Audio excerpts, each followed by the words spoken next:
आज मौलाना अबुल कलाम आज़ाद का जो जन्मदिन है, उस जन्मदिन के मौके पर एजुकेशन पॉलिसी आई है।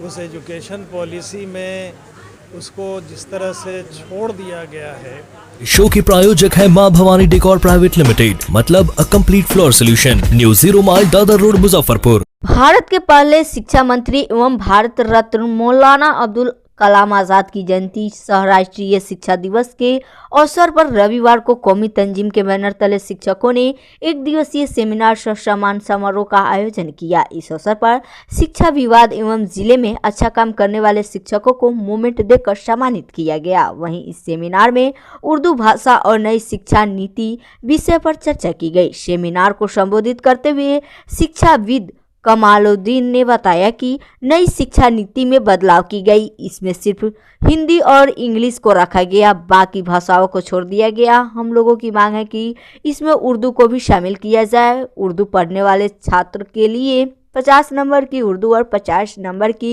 हिंदी विषय की व्यवस्था की जाए। इसके अलावा हिंदी पढ़ने वाले के लिए 50 नंबर की हिंदी और 50 नंबर का संस्कृत विषय को शामिल किया जाए।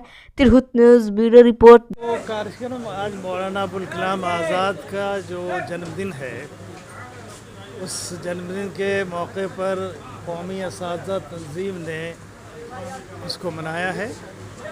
और ये इसमें उर्दू के जो मसाइल हैं या उर्दू के सिलसिले में जो अभी नई जो एजुकेशन पॉलिसी आई है, उस एजुकेशन पॉलिसी में उसको जिस तरह से छोड़ दिया गया है, उसकी वजह से लोगों के मन में जो है वो शंका है, शुबा है और लोगों को डर है कि इससे उर्दू को नुकसान पहुंचेगा।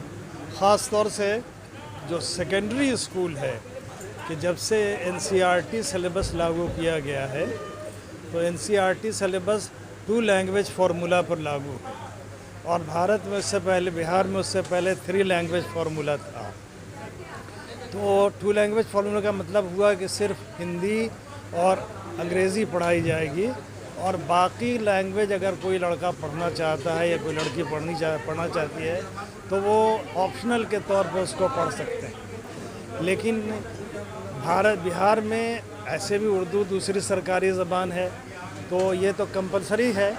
तो हम लोगों ने ये बात रखी है बिहार सरकार के सामने कि जो हिंदी और उर्दू है, पहले भी उस तरह का था कि उसको जो है 50 नंबर की हिंदी और 50 नंबर का उर्दू कंपलसरी करके उसको एक सब्जेक्ट बना दिया जाए।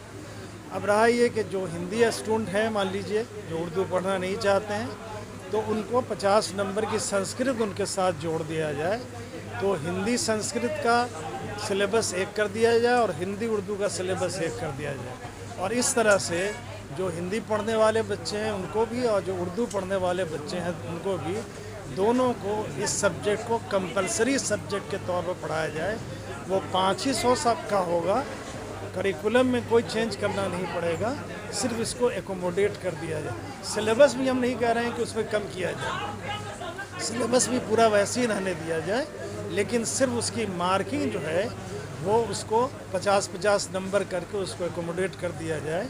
तो जो शंका है वो भी समाप्त हो जाएगी और जो ज़रूरत है वो भी पूरी होगी।